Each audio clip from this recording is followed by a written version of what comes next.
Last class में हम velocity time graph के अंदर जो एरिया है वो displacement in the time interval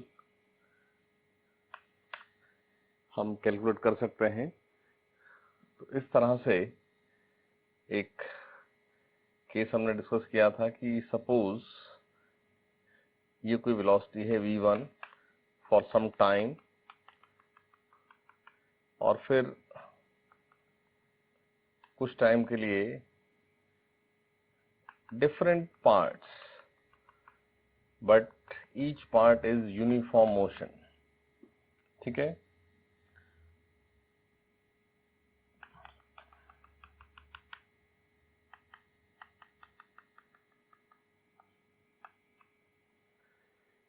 up to some time 0 से t1।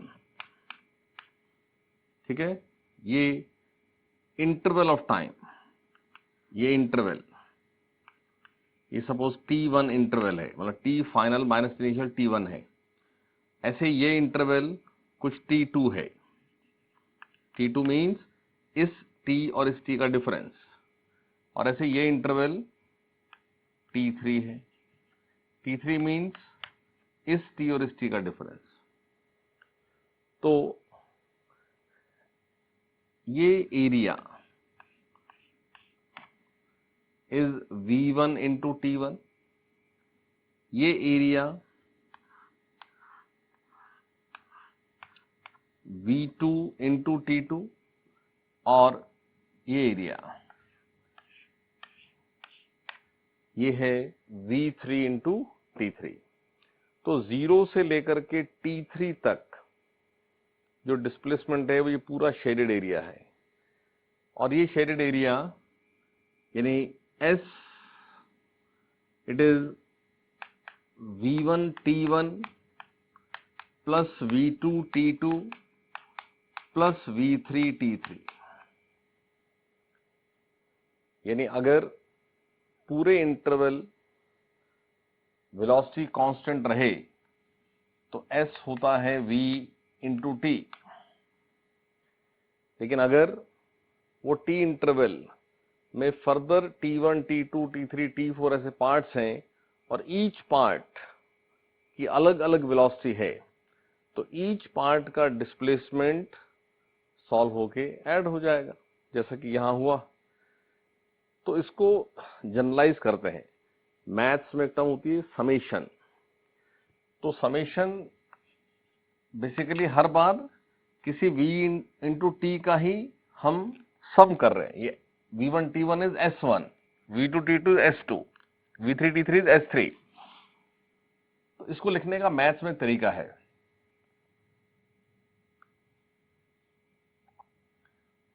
सिग्मा समेशन v ऐसा लिखते हैं i t i going from 1 to any n। जैसे इस केस में i is going from 1 to 3, यानी एक बार i को 1 पुट करना तो v1 t1, एक बार 2 पुट करना v2 t2, एक बार 3 पुट करना। So i goes from 1 to n, वो n कुछ भी हो सकता है। ऐसा इसको लिख सकते हैं समेशन। बेसिकली बात यह है कि ये एरिया लेना था, ठीक है नहीं, लेकिन इसको लिखना है तो मैथमेटिकली इसको ऐसा एक्सप्रेस किया जाएगा। अदरवाइज आपको वैल्यूज गिवन हो तो आप एरिया फाइंड आउट कर रहे हैं। तो ये जो बेसिक बात है समेशन की, इसी से एक बात समझें कि अगर आपके पास वेलोसिटी और टाइम ये कोई कर्व है लाइक दिस, और किसी t इनिशियल और t final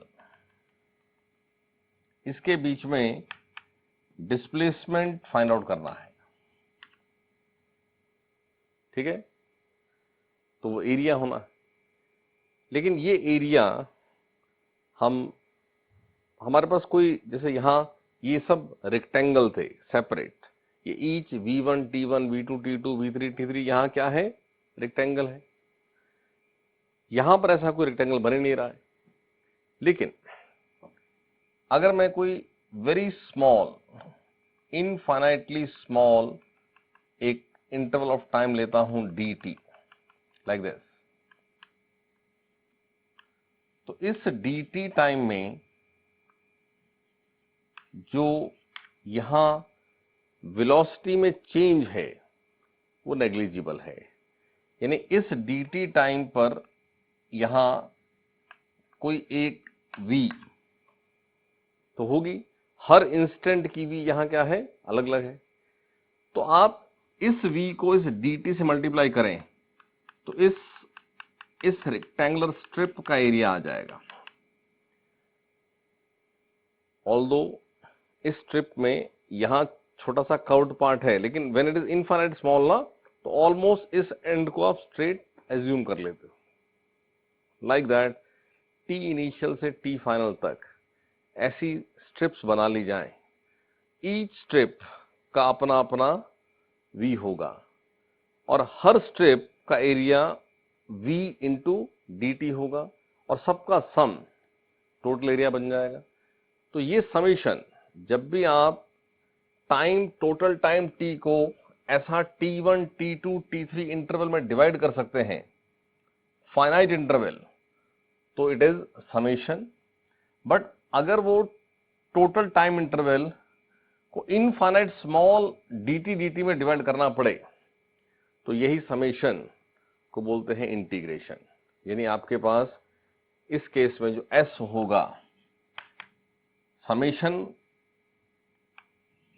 this is a symbol for integration. जैसे summation v into t then vi ti, तो बहुत सारे vt हैं, उन सबका सम है ये। ऐसे ही ये भी बहुत सारे vdt हैं, उन सबका सम है ये। समेशन का ही साइन है इंटीग्रेशन, ये साइन इंटीग्रेशन को बोलते हैं। लेकिन ये इनफाइनाइट स्मॉल इंटरवल्स का समेशन है। और dt इंटरवल कहां से कहां तक लिया गया तो इसको बोलते हैं, जैसे यहां लिखा ना 1 to n, ऐसे ये कोई t इनिशियल से t फाइनल तक हमने ये dt लेकर के ये सम किया हुआ। अब ये करेंगे कैसे, ये लिख तो लिया कि जैसा ये समेशन है, जब इनफाइनाइट स्मॉल इंटरवल होंगे तो इट बिकम्स इंटीग्रेशन। लेकिन इसको करेंगे कैसे, तो करने के लिए हमारे पास अलग से टेक्निक है, जैसे डिफरेंशिएशन टेक्निक है, तो वो अभी डिस्कस करता हूं मैं कैसे करना है उसको। लेकिन ये एक बेसिक बात समझ लें कि जब आपके पास वेलोसिटी टाइम कर्व होगा और जब एरिया फाइंड आउट नहीं हो सकता है, तो how the displacement is written, अभी भी एरिया अंडर द ग्राफ ही है, तो उस एरिया अंडर द ग्राफ को हम ऐसा v dt लिख देते हैं, इंटीग्रेशन ऑफ v dt। ये v dt जैसे मैंने शो कर रखा है, ये एक स्ट्रिप है, इतने से शेडेड पार्ट का एरिया है v dt। तो t इनिशियल से t फाइनल तक हर dt का अपनी अपनी स्ट्रिप है, हर dt की अपनी अपनी स्ट्रिप है, हर स्ट्रिप का एरिया फिर ऐड होता जाएगा। तो t इनिशियल से t फाइनल तक ये करना होगा, ठीक है। जैसे यही समझ लें कि इसको इंटीग्रेट करना है तो v एट एनी t, देखो एक ग्राफ है तो v फंक्शन ऑफ टाइम तो होगा ना कोई। ये ग्राफ प्लॉट हुआ तो v का कोई फंक्शन तो होगा, जैसे v को टी स्क्वायर लिख दो, v को टी क्यूब लिख दो, कोई फंक्शन होगा। तो वो v यहां पुट होना कि कॉरस्पॉन्डिंग v, इस v की वैल्यू क्या, तो फंक्शन से आपके पास v एट एनी t का जो एक्सप्रेशन है वो यहां लिख लिया जाता है एंड देन वी इंटीग्रेटेड। तो इंटीग्रेशन टेक्निक, इस डेफिनेशन को जो डिस्प्लेसमेंट के लिए हमने समझी, इसको एक बार यहीं छोड़ दो। अब अलग से एक बात करते हैं कि हमारे पास इंटीग्रेशन जो टेक्निक है मैथ्स में, क्योंकि ये भी एक जनरल टेक्निक है, हम इसको कहीं डिस्प्लेसमेंट फाइंड आउट करने के लिए यूज कर रहे हैं वो अलग बात है।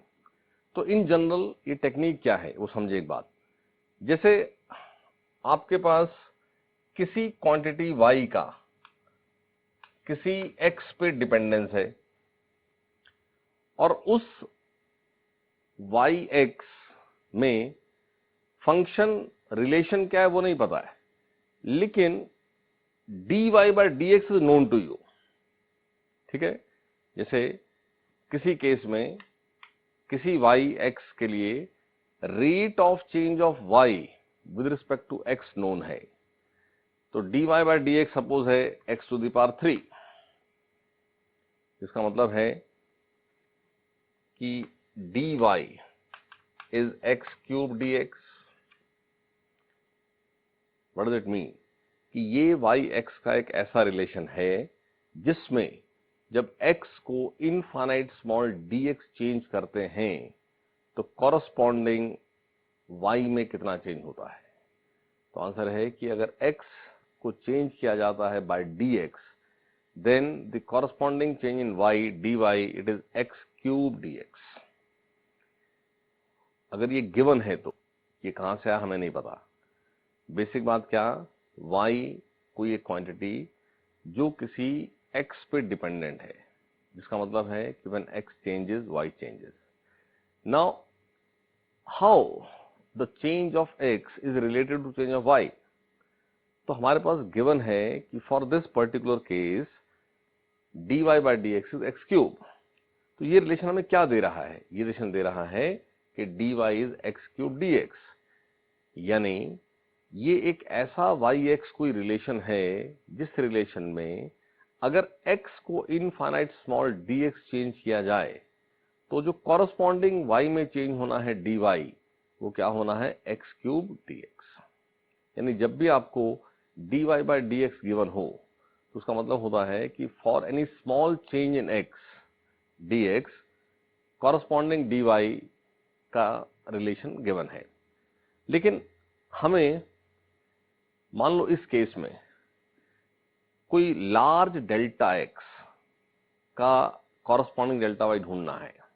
देखो, अगर तो ये एक लीनियर रिलेशनशिप होता है, यानी अगर तो वाई एक्स ग्राफ एक स्ट्रेट लाइन है तो dy by dx या delta y by delta x both are same. ठीक है, लेकिन अगर ये एक नॉन लीनियर रिलेशनशिप है तो उसमें dy by dx is not equal to delta y by delta x। तो वहां उस केस में हमें गिवन है स्मॉल चेंज का रिलेशन, बट हमारी नीड है, हमारी रिक्वायरमेंट है कि इस पर्टिकुलर केस में, जैसे for example for some y x dy by dx is x cube, और केस ये है कि find delta y for this case when x changes from x equal to 1 to x equal to 3। यानी मुझे एक delta x है 2 और साथ में वो डेल्टा x 1 से x3 तक का डेल्टा x है। ये बात इंपॉर्टेंट होती है। डेल्टा x तो 2 बड़े सारे केस में बन सकता है। x को 2 से x को 4 चेंज करो तो भी डेल्टा x 2 है। अरे समझे? तो कौन सा डेल्टा x वो बताया हुआ है, बट हम इसको फाइंड आउट कैसे करें? इस रिलेशन से ये सॉल्व नहीं होना है। हाँ, अगर हमारे पास yx रिलेशन होता फिर कर सकते थे। फिर x पुट करते, x को 1 पुट करते, y ढूंढते, x को 3 पुट करते, y ढूंढते और डेल्टा y आ जाता। लेकिन यहां हमें yx रिलेशन नहीं पता है। हमें क्या पता है? Rate of change of y with respect to x। यानी हमें infinite small change in x का कॉरस्पॉन्डिंग चेंज इन y पता है, जो कि y का चेंज भी इनफाइनाइट स्मॉल ही होना है। ठीक है ना? लेकिन ये रिलेशन पता है।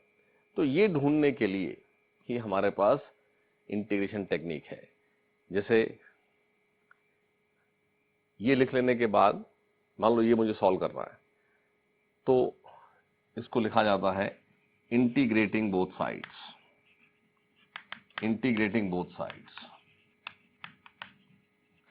और अगले स्टेप में हम ऐसा साइन लगा देते हैं, dy it is x cube dx। ठीक है, अब x का चेंज कहां से कहां तक करना? तो गिवन है x इक्वल टू y मतलब 1 से x इक्वल टू 3 चेंज करना है। तो ऐसे यहां पर जब x1 है तो y कुछ y1 होगा, ऐसे x3 है तो y कुछ y2 होगा। इसको बोला जाता है these are the limits of integration, यानी x की क्या लिमिट्स है। x हमें करना क्या है, हमें dx का कॉरस्पॉन्डिंग dy पता है और हमें किसी डेल्टा x का डेल्टा y ढूंढना है। तो डेल्टा x में वो x कहां से कहां तक चेंज होता है वो बताना पड़ेगा, उसको बोलते हैं लिमिट्स ऑफ इंटीग्रेशन। तो x की लिमिट है 1 से 3, y की लिमिट्स क्या है y1 से y2। तो ये ऐसा कर लेने के बाद अब यहां अलग से एक फॉर्मूला पहले समझ लें कि जब भी आपके पास x to the power n dx हो इंटीग्रेशन, तो ये इक्वल होता है x to the power n plus 1 by n plus 1। वो कुछ भी हो, उसका नाम x है, y है, y to the power n, but साथ में आएगा dy, y to the power n dy। तो ये होना है y to the power n plus 1 by n plus 1, ये रिजल्ट। उसके बाद लिमिट्स भी थी, वो लिमिट्स कैसे पुट होनी वो अलग बात है, बट ये टेक्निक अलग से समझ के रखें और इस टेक्निक को यहां अप्लाई करें। Right hand side x to the power 3 है तो ये बन जाएगा x to the power 3 plus 1 4 by 4, ठीक है। इसको ऐसा ब्रैकेट में लिख लेना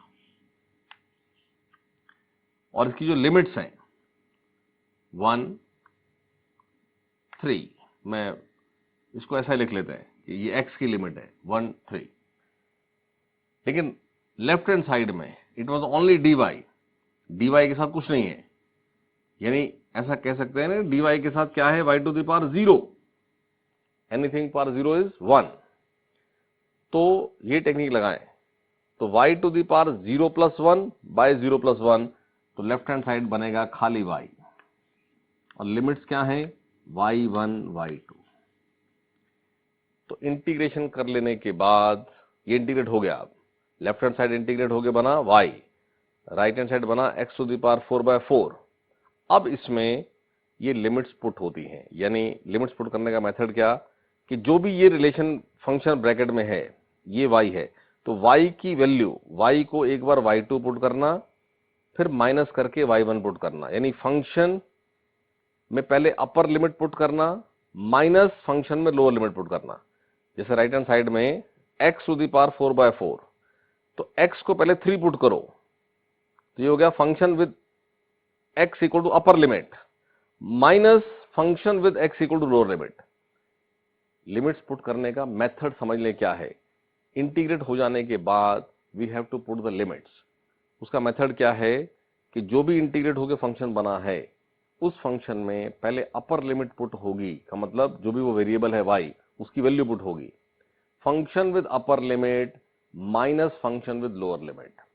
फंक्शन विद अपर लिमिट यानी x को 3 पुट करना, जैसे यहां अगले स्टेप में सॉल्व करें तो y को पुट किया y2, simple y2 minus y1, y2 minus y1 equal to क्या, x is 3, so 3 to the power 4 by 4 minus 1 to the power 4 by 4।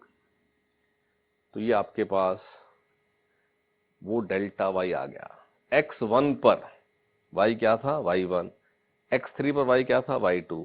आपको फाइंड आउट क्या करना था कि जब x1 से 3 चेंज होगा तो y में डेल्टा क्या होगा, तो डेल्टा y मतलब आपको ढूंढना था ना y2 माइनस y1, तो y2 माइनस y1 सॉल्व हो गया। यानी जब भी आपको dy बाय dx गिवन हो किसी yx रिलेशन के लिए और आपकी नीड, आपकी रिक्वायरमेंट किसी एक डेल्टा x का कॉरस्पॉन्डिंग डेल्टा y ढूंढना हो, तो इंटीग्रेशन की हेल्प से किया जाता है। हाउ इंटीग्रेशन इज डन, आप इस रिलेशन में पहले एक्सप्रेशन ऑफ dy बना लेते हैं। अब आपने बोथ साइड इंटीग्रेशन टेक्निक लगानी है। कैसे लिखना, इंटीग्रेटिंग बोथ साइड्स। ये इंटीग्रेशन का साइन, ये साइन यहाँ आ गया, ऐसे यहाँ आ गया, x to the power 3 dx, y to the power 0 dy, और फिर x की लिमिट्स जो भी दी जाए, मान लो यहां दिया होता कि x चेंज हो रहा है 3 to 7, तो ये लोअर लिमिट 3 होती, अपर लिमिट 7 होता, और कॉरस्पॉन्डिंग y की वैल्यूज वो हमने एज्यूम की ली y1 y2, तो लिमिट पुट करें तो लेफ्ट हैंड साइड बनता है y2 minus y1, right hand side बनता है 3 to the power 4/4 minus 1 to the power 4/4। ये इंटीग्रेट करने के लिए ये आपको एक स्टैंडर्ड टेक्निक है, रिजल्ट है जो आपने यूज करना है। जैसे डिफरेंशिएशन में रिजल्ट था कि अगर y equal to x to the power n हो तो dy बाई dx क्या होता है, n x to the power n minus 1। ऐसे ही integration of x to the power n dx क्या होता है, x to the power n plus 1 by n plus 1। अब ये x की जगह यहाँ y हो सकता है, बट ध्यान रखना है कि अगर ये y to the power n है तो यहाँ साथ में dy आएगा, ये x to the power n है तो dx आएगा, x to the power n के साथ dy ये इंटीग्रेट हो सकने वाला एक्सप्रेशन नहीं है, ठीक है। ऐसे ही यहाँ y to the power n के साथ dy की जगह dx अगर बन गया कहीं पर तो वो इंटीग्रेट हो सकने वाला एक्सप्रेशन नहीं है, ठीक है। तो इसी ये जो बातें यहाँ डिस्कस हुई है इसी को थोड़ा प्रैक्टिस कर लें।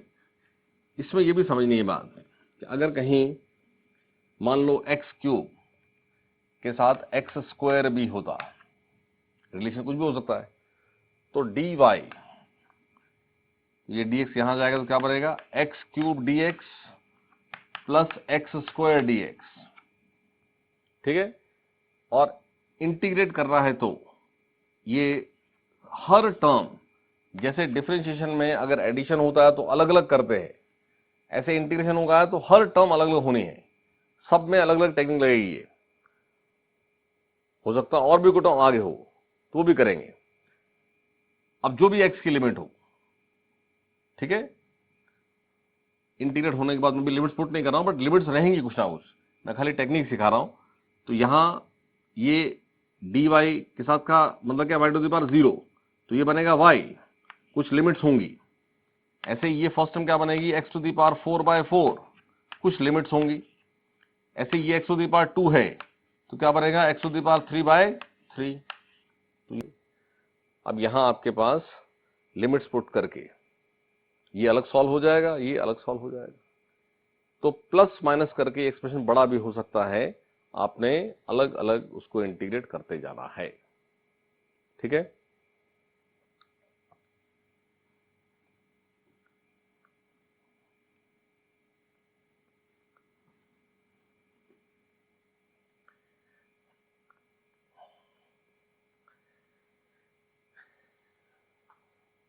इंटीग्रेशन भी हम थोड़ा स्टेप बाय स्टेप चलेंगे। आज एक बेसिक सी बात सीखी है, इसके लिए एक प्रैक्टिस असाइनमेंट साथ में आपको मिल रहा है, थोड़ी उसकी प्रैक्टिस कर लें, फिर उसको हम फिजिक्स में उसका क्या एप्लीकेशन है उसको लेकर आएंगे। अभी आप जो आज इतना सिखाया है इसी की प्रैक्टिस करें पहले, ठीक है। असाइनमेंट एक मिलेगा साथ में, उसको कर लीजिएगा। नाउ नेक्स्ट हम जो अपनी फिजिक्स में यूनिफॉर्म एक्सेलरेशन जो हमने डिस्कस किया था, जिसके लिए मैंने आपको कहा था कि आपने 4 equations v equal to u plus a t, s equal to u t plus half a t square and v square minus u square is 2as, और एक फोर्थ इक्वेशन और हमने की थी कि v एवरेज जो कि s बाय टी होता है, ये u प्लस v बाय 2 होता है, ठीक है। इन 4 इक्वेशंस पर हमें बहुत वैरायटी ऑफ क्वेश्चंस, स्टेटमेंट वाले क्वेश्चंस रहते हैं, तो हमारे पास इंटीग्रेशन चल रहा है साथ साथ, उसको करते करते इन पर बेस्ड क्वेश्चंस की हम थोड़ी प्रैक्टिस करेंगे कि उन क्वेश्चंस को कैसे डील किया जाता है। तो नोट करें एग्जांपल, ये एग्जांपल्स मैं आपको डिक्टेट कर ही रहा हूं, आप उसको नोट भी कर लें। बाकी क्लास नोट्स जो आपको मिलते हैं पीडीएफ के अंदर, उन नोट्स में ये क्वेश्चंस की स्टेटमेंट्स मैं दोबारा से लिख भी दूंगा, ताकि अगर किसी का कुछ छूट गया है तो वहां से उसको मिल जाए। तो लिखें क्वेश्चन। बहुत सिंपल क्वेश्चन से बात शुरू करते हैं। Based on these equations, an object having velocity an object having velocity 4 meter per second is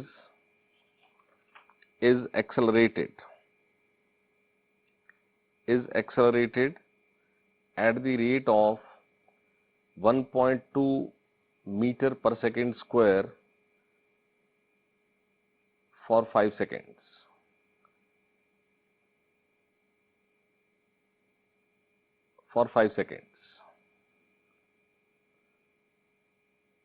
Find the distance traveled.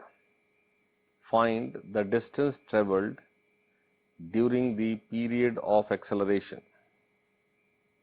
Find the distance traveled during the period of acceleration. तो object having velocity 4 metre per second, यानी किसी instant पर उसकी velocity है 4 metre per second. उस instant से 5 seconds के बाद, तो यानी एक तरह से एट t इक्वल टू 0 आपको वेलोसिटी गिवन है 4 मीटर पर सेकेंड और एक्सेलरेशन कांस्टेंट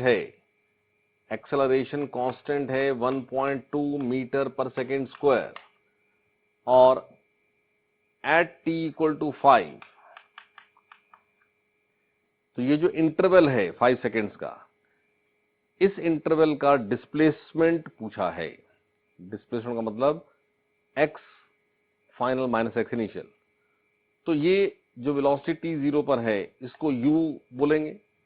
तो u is given, a is given और आपसे displacement s in interval of this 5 seconds पूछा है।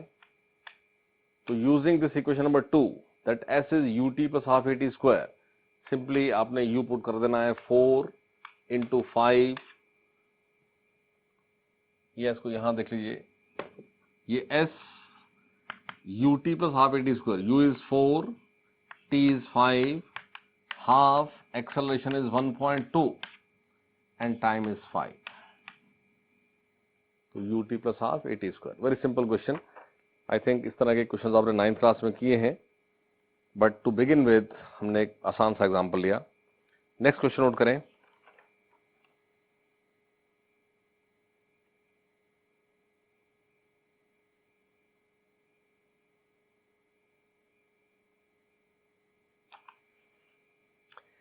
A car at rest accelerates uniformly. A car at rest accelerates uniformly to a speed of accelerates uniformly to a speed of 144 kilometer per hour to a speed of 144 kilometer per hour in 20 seconds. Find the distance traveled in this time.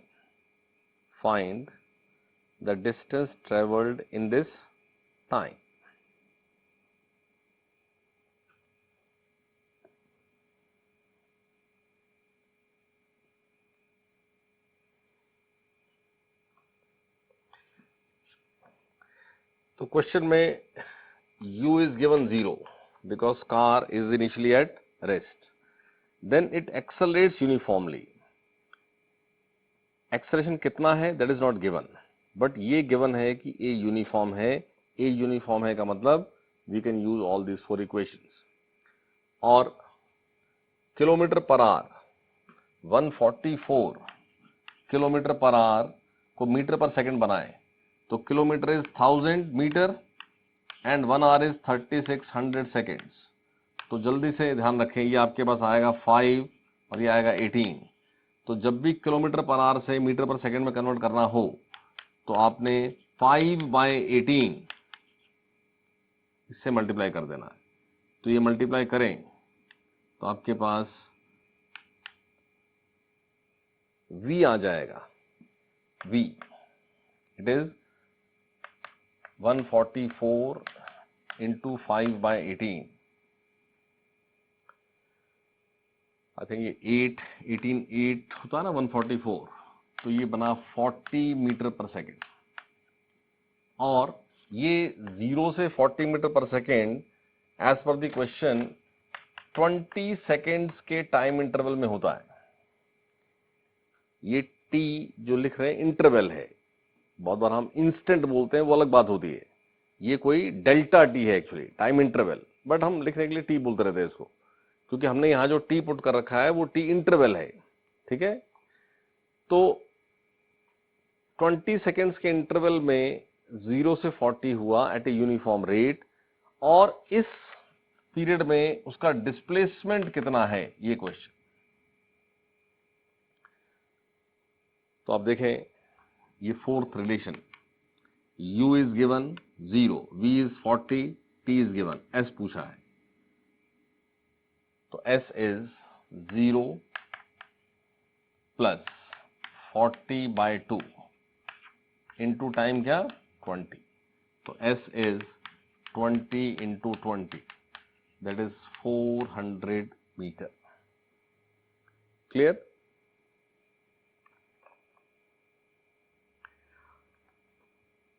Next note करें question. A body traveling with uniform acceleration, a body traveling with uniform acceleration crosses 2 points A and B. A body traveling with uniform acceleration crosses 2 points A and B with velocities 20 meter per second and 30 meter per second respectively. 2 points A and B with velocities 20 meter per second and 30 meter per second respectively. What is the speed of the body? What is the speed of the body at the midpoint of A and B? At the midpoint of A and B. देखो, हर case जो हम discuss करते हैं वो case है तो motion along straight line ही ना। तो उस स्ट्रेट लाइन पर चलते हुए एक ऑब्जेक्ट यूनिफॉर्मली एक्सेलरेट हो रहा है, का मतलब उसकी स्पीड एक कांस्टेंट रेट से बढ़ती जा रही है। वो रेट क्या है that is not known, but ये इंफॉर्मेशन कि वो यूनिफॉर्म एक्सेलरेशन से स्ट्रेट लाइन के अलोंग मूविंग है। और इस लाइन पर चलते हुए कोई एक पॉइंट है ए, जिसको जब वो क्रॉस करता है तो उस मूवमेंट पर उसकी स्पीड 20 मीटर पर सेकेंड होती है। और इसी लाइन पर कोई एक और पॉइंट है बी, जब वो उस बी पॉइंट को क्रॉस करता है तो उसकी वेलोसिटी 30 मीटर पर सेकेंड होती है। ये हमें गिवन है। ठीक है ना। तो क्वेश्चन इज कि जब इस पर मूव होते हुए हर पॉइंट पर ही तो v बदल रही थी, तो a और b का जो मिड पॉइंट है, let us name the mid point as c is mid point. तो क्वेश्चन ये है कि a और b का मिड पॉइंट जब इस पार्टिकल ने क्रॉस किया होगा तो उसकी v क्या होगी। अरे समझ में? तो एक्शन यूनिफॉर्म है। देखो a और c, क्योंकि c मिड पॉइंट है तो जितना भी ये डिस्प्लेसमेंट है s, c से b भी उतना ही डिस्प्लेसमेंट है s। a से c जितना डिस्प्लेसमेंट है s, c से b भी उतना ही डिस्प्लेसमेंट है s। ठीक है, क्योंकि c मिड पॉइंट है। अब किसी भी s के लिए आपके पास इनिशियल और फाइनल वेलोसिटीज का रिलेशन है v² - u² is 2as। AC part के लिए, for part AC, what is final? Final is v. What is initial? 20. So v square minus 20 square is what? It is 2as. It is 2as. And for part CB, again it is 30 square minus v square is what? It is 2as. S is same and acceleration throughout is same. वो a कितना है वो known नहीं है, लेकिन कुछ तो value है, तो वो a जो इस AC पार्ट के लिए लिखेंगे वही CB पार्ट के लिए लिखेंगे। तो आपके पास इस तरह से दो इक्वेशन बन गई, और इक्वेशन 1 और 2 में right hand side 2as part is same, तो आप v square minus 20 square equal to क्या लिख सकते हैं? 30 स्क्वायर माइनस v स्क्वायर, क्योंकि 2as पार्ट सेम है, तो v स्क्वायर और plus v square 2v square बन जाएगा। ये हो गया 30 स्क्वायर प्लस 20 स्क्वायर, यानी 900 प्लस 400, ये हो गया 1300। तो v स्क्वायर हो गया 650, जिसका मतलब है कि v जो है वो अंडर रूट 650 है। v इज अंडर रूट 650, ठीक है।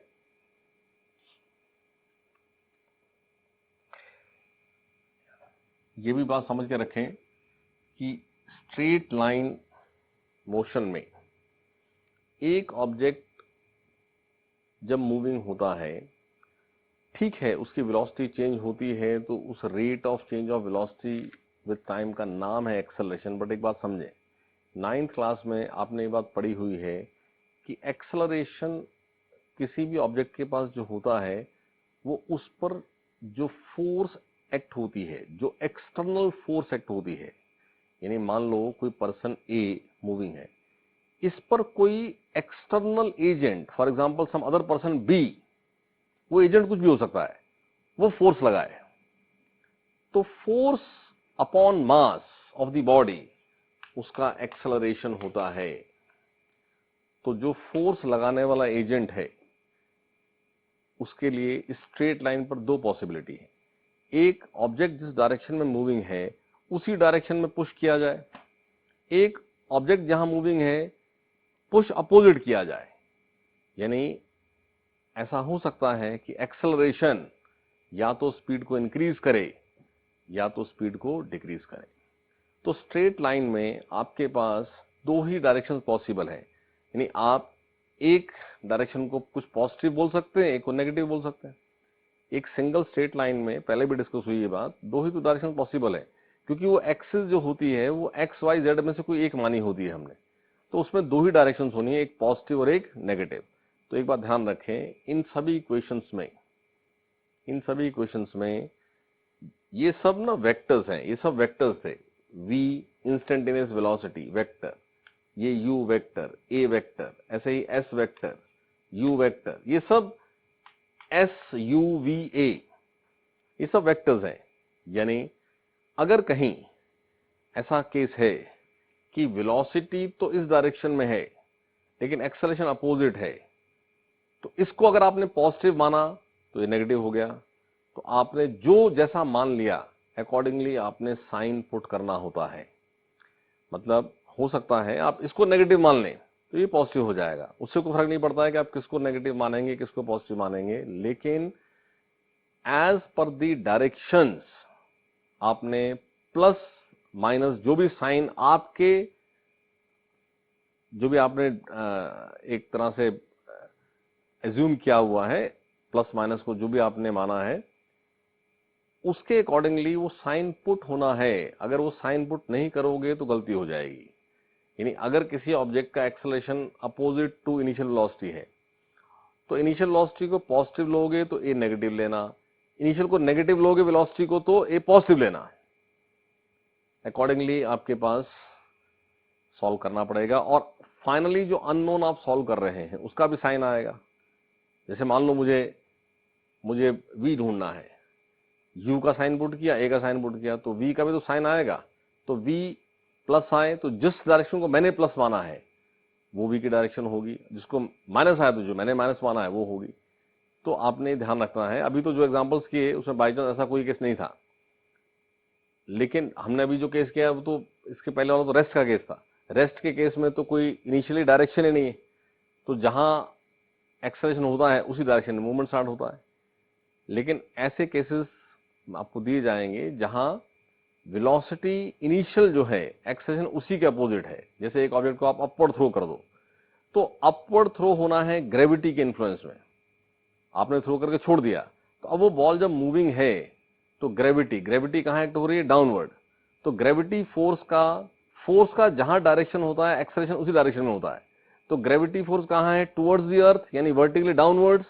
तो अपवर्ड जाती हुई ऑब्जेक्ट के लिए या बॉल के लिए एक्सेलरेशन जो ड्यू टू ग्रेविटी है वो होगा डाउनवर्ड्स।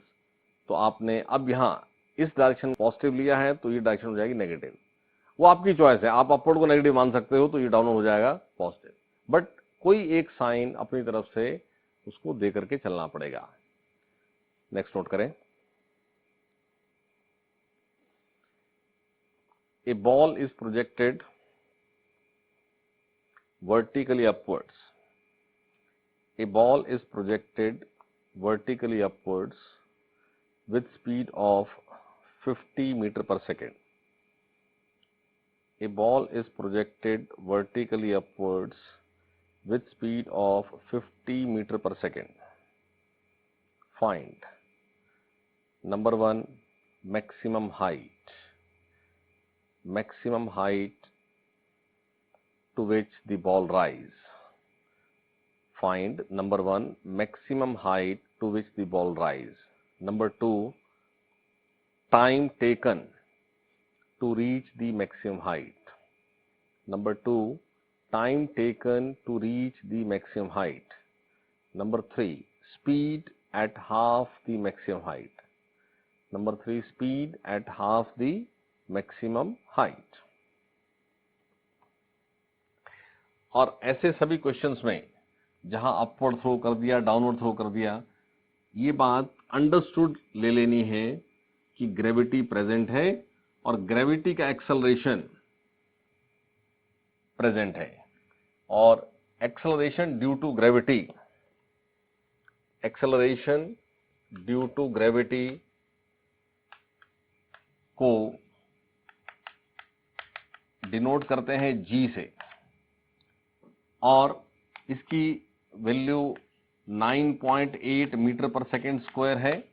अप्रोक्सीमेटली इसको 10 भी ले लेते हैं अगर कैलकुलेशन में इजी होना है तो। और इसकी डायरेक्शन इन दी डायरेक्शन, क्योंकि एक्सेलरेशन की डायरेक्शन इंपॉर्टेंट है, वो आपने हमेशा फिक्स है आपके पास, इट इज वर्टिकली डाउनवर्ड्स। ठीक है, तो ऐसा कहना कि object is thrown vertically upwards, यानी u इनिशियल वेलोसिटी, अब वर्टिकली अपवर्ड को अगर पॉजिटिव माना है तो ये +50 हो गया, और एक्सेलरेशन जो कि g है और एक्टिंग वर्टिकली डाउनवर्ड्स, तो -10 मीटर पर सेकेंड स्क्वायर हो गया। Find the maximum height. एक बात ये समझ के रखो कि जब भी किसी ऑब्जेक्ट की इनिशियल वेलोसिटी, ये खाली वर्टिकली अब की बात नहीं, जनरलाइज कर दे इस बात को, कि एक स्ट्रेट लाइन में ऑब्जेक्ट की इनिशियल वेलोसिटी जहां है, अगर यूनिफॉर्म एक्सेलरेशन जो एक्ट होता है वो अपोजिट एक्ट होता है, तो उस एक्सेलरेशन ने इस u को स्लो करते हुए, कम करते हुए फाइनली किसी मोमेंट पे जीरो करना है। और जीरो होने के बाद ये अभी भी है, अब इसने रिवर्स स्पीड अप होना है। जैसे एक बॉल को आप थ्रो करते हो तो वेलोसिटी कम होते होते होते होते हाईएस्ट पॉइंट मींस एक इंस्टेंट आता है जब वेलोसिटी जीरो होती है, वो ऑब्जेक्ट इंस्टेंटेनियसली रेस्ट में आता है और फिर वो डाउन स्पीड अप होता है। ठीक है, तो मैक्सिमम हाइट मींस आपको वो एस ढूंढना है जिस एस में ये u जो है जीरो होगी। इसको ऐसा यहां शो कर लेते हैं कि ग्राउंड से एक पॉइंट से थ्रो किया, u था 50 मीटर पर सेकेंड, और ये स्पीड डिक्रीज होते होते किसी पॉइंट पर ये वेलोसिटी 0 हुई, तो ये जितने डिस्टेंस में 0 हुई ये आपके पास मैक्सिमम हाइट है। तो यानी v इज 0। तो using v square minus u square equal to 2as, तो 0 square minus 50 square equal to 2 minus 10 और s जो आपने ढूंढना है। ठीक है, तो यहां से ये माइनस कैंसिल हो जाएगा। 50 इंटू 50/20, तो ये आपके पास 125 मीटर s आ जाता है, 125 मीटर। ये पार्ट 1। पार्ट 2 है time to reach the maximum height. यहां से यहां तक जाने में कितना टाइम इंटरवल लगा, तो फिर से आप using v equal to u plus 80, so 0 equal to 50 minus 10t, तो t आता है 50/10, यानी t क्या आता है 5। तो इन 5 seconds this velocity will become 0। और थर्ड पार्ट पूछा है कि ये जो भी हाइट है, इस हाइट का हाफ जब होगा तो उसकी स्पीड क्या होगी। यानी ये कुछ भी h है, इसको नाम h दे देते हैं h, तो ये कोई पॉइंट होगा जब ये h/2 होगी। इस पॉइंट पर v पूछा है, तो देखो ये क्वेश्चन वैसा ही जो अभी लास्ट किया कि इनिशियल u पता है और ये v पता है, यानी 2 पॉइंट्स की v पता है और मिड पॉइंट की v पूछ रहे हो आप। तो आप अब जैसे वैसे तो फर्स्ट सेकंड पार्ट हो गया है, तो ये h पता ही चल गया 125, तो h इसको यूज करके भी सॉल्व कर सकते हो, यानी ये हो गया 125/2। तो सिर्फ इतने पार्ट में आप इक्वेशन लिखें और फाइनल भी आ जाएगा। या तो वैसा करें या पिछले ही केस की तरह इस पार्ट को अलग लिखें, इसको अलग लिखें, और फिर दोनों से आप मिड पॉइंट ढूंढ लें। जैसे मान लो ये पॉइंट है A, ये पॉइंट है B और ये पॉइंट है C। तो अभी तो क्योंकि h ढूंढ लिया ना पार्ट 1 में, तो उस h को भी यूज करके डायरेक्ट AC से भी कर सकते हैं। जैसे अभी लिख सकते हैं कि फॉर, मतलब AC क्या, आप इसको CB करें, वो और आसान होगा क्योंकि उसमें एक पार्ट 0 हो जाना है, ये भी तो h/2 ही है। तो for part CB final is 0, initial is v, मैं इसी को यूज कर रहा हूं, v square minus u square 2s equal to a क्या है, a है डाउनवर्ड कितना -10, और s क्या है, अब समझना s का भी साइन पुट करना होता है, तो ये अपवर्ड डिस्प्लेसमेंट है ना, और अपवर्ड क्या लिया हुआ पॉजिटिव, तो s लेना है +125। यहां इसको ले लें 0 square minus v square for part CB, मैं दोबारा लिख देता हूं, for part CB 0 square, 0 is final, minus v square, v is initial, C point की velocity, equal to 2a, what is a, -10, and what is this s, it is +125/2, +125/2, तो 2 से 2 cancel, ये minus cancel, v आता है 1250 √ तो speed at half the maximum height भी solve हो जाएगा। ठीक है, नेक्स्ट नोट करें question.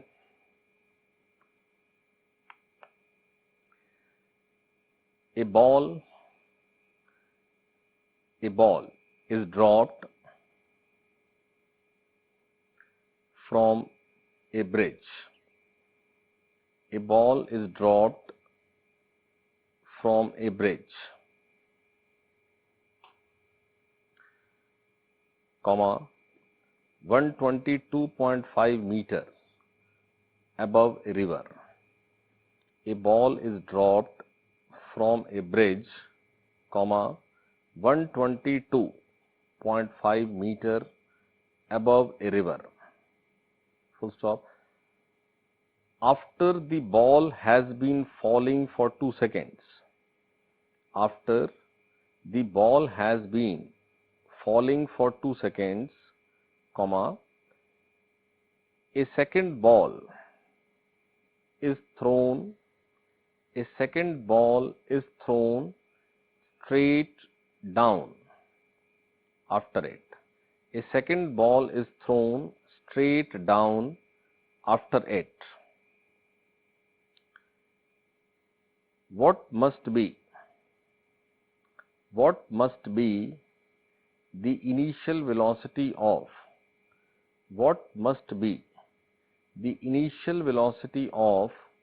second ball?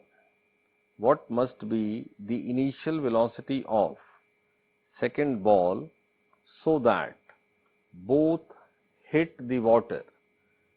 What must be the initial velocity of second ball so that both hit the water at the same time? So that both hit the water at the same time.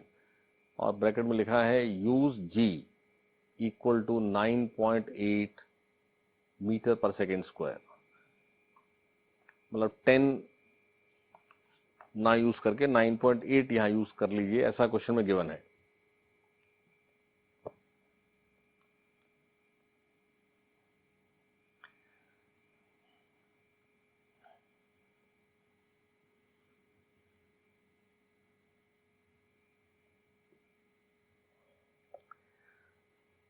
देखो ये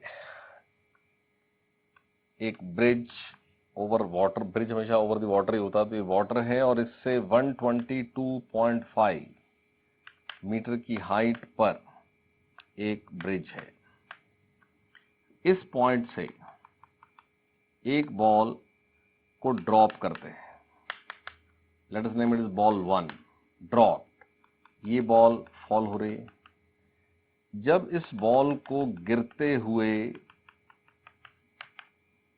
2 seconds हैं, हमने इसको यहां से drop किया और time count start हो गया।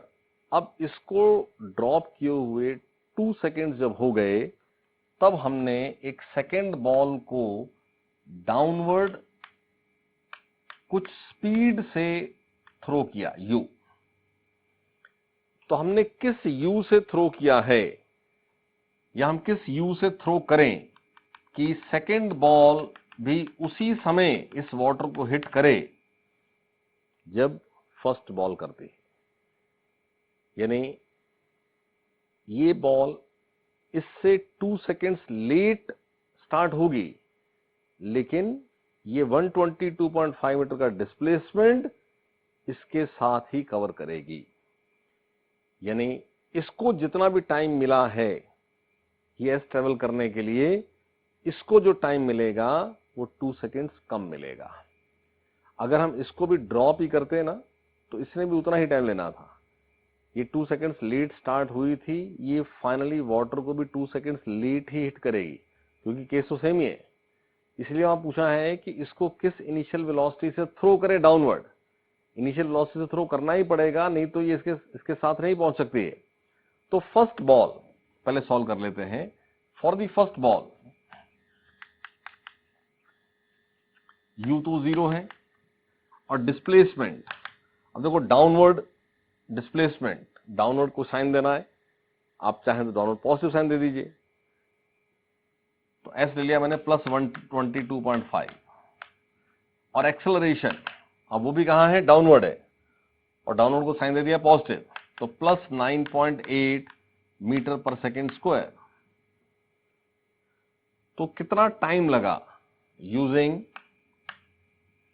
s equal to ut plus half at square, तो 122.5 equal to half into 9.8 into t square.